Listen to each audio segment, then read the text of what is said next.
Hi.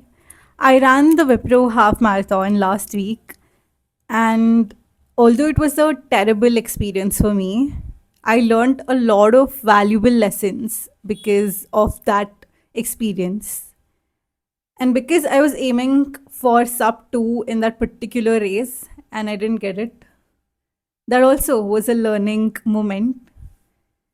I wanted to share this journey here because yeah, I want people to learn from my mistakes so that no one else out there does the same mistakes that I do. So, yeah, here it is. So, to set the context, I wanted to do a sub 2 hour half marathon in Wipro, and I was fairly certain that I'll be able to do a sub 2, keeping in mind the amount of long runs I was putting in and the training. I was okay. I was like, okay, I think I should be able to do it. I should be able to do 1 hour, 59 minutes, 59 seconds at least, if not anything lower than that. So that was the expectation. One more reason why I believed I could do a sub 2 was because prior to Wipro, 2 weeks prior, I ran the Kodagu half marathon, which was also my debut half marathon, and I clocked 2 hours, 9 minutes, and 17 seconds. So I was shy by 9 minutes, 17 seconds. And in Kodagu, it had an elevation of around 230 meters. And I ran a very chill race. I did not compete. I just ran because I wanted to have fun. The scenery in Kodagu is a lot better. So that was the whole point. It was like a fun warm up race leading up to the actual race. So while running in Kodagu, I had so much fun. I was running at a very comfortable pace. In fact, to a point where I was telling myself, hey, take it slower. You have 2 more weeks to go for Wipro and you don't want to tire yourself. So it was a fun run for me. I was running, I was dancing, I was singing. It was just insane. I had so much fun and everything was great. And because I had so much fun and I had so much energy left after the race, I was pretty sure that if I can clock 2 hour 9 minutes here with this elevation, I should be able to do a sub 2 in Bangalore. And I had a 2 weeks recovery period, so I should be able to. Now, what I didn't account for was external factors, which in turn affects your internal factors as well. Now, moving to Wipro, because in my head, I was constantly thinking that I need to clock sub 2. I made the mistake of checking what should be my pace throughout the race, like the splits between kilometers. And then I was like, hey, I should stick to this. I need to stick to this. Otherwise, I'm not going to hit that sub 2. That was mistake number one. Mistake number two was I did not comprehend the amount of crowd Wipro pulls. I knew it was a big race and I had not submitted a timing certificate because I didn't think it would make a huge difference. Huge mistake. It does make a huge difference. I started in the C pool and I didn't make the effort to go front as well, keeping in mind that I was aiming for time. I just stayed back somewhere. Ki, it's okay. I mean, there'll be place and I'll maintain my pace. As soon as we crossed the start line, people refused to give space. Uh, if you didn't overtake someone, the pace was almost 7.5 minute per kilometer. And to get past them, you had to run fast, which means I had to. Here, I should not have fought the crowd, but instead slowly taken it slow. And if I got the place, I should have gone front.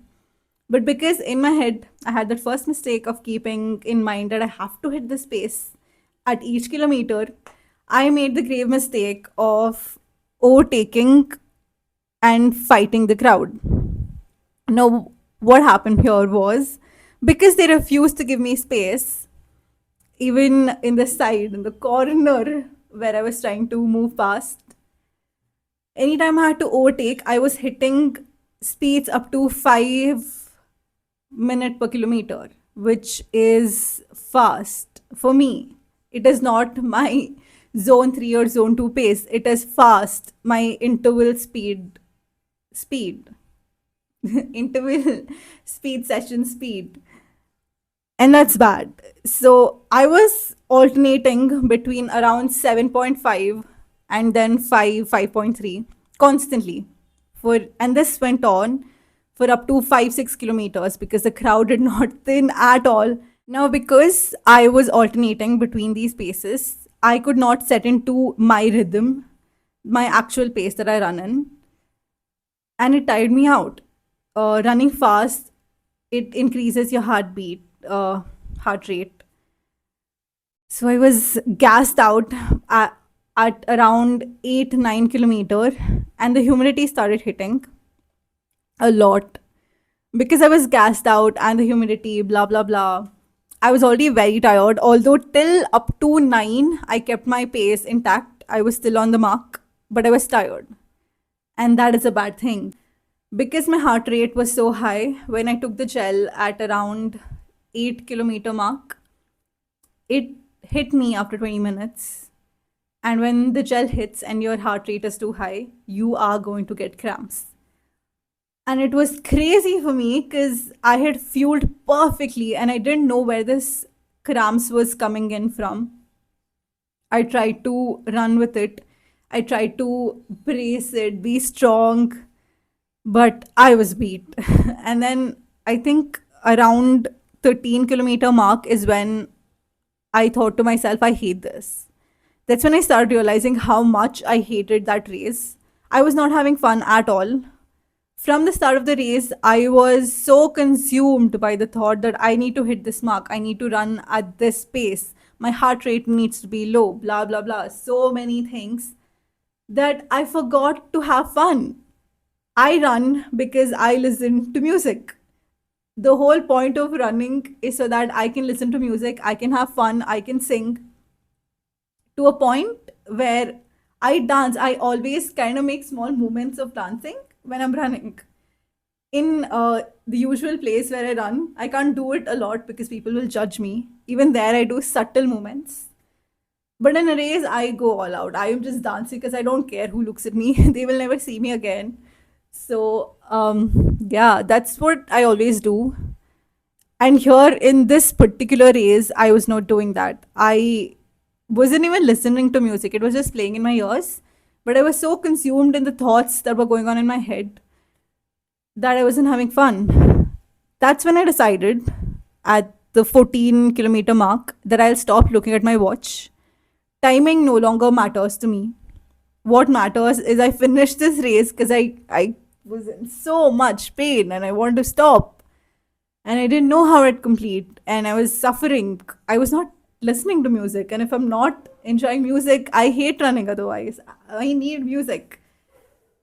So that's when I decided I'm done with this whole target of sub 2. And my whole thing now is to finish the race and try to have fun if I still can. At around 18 or 18.5 kilometer mark is when we came back to Cubbon again, the Cubbon route.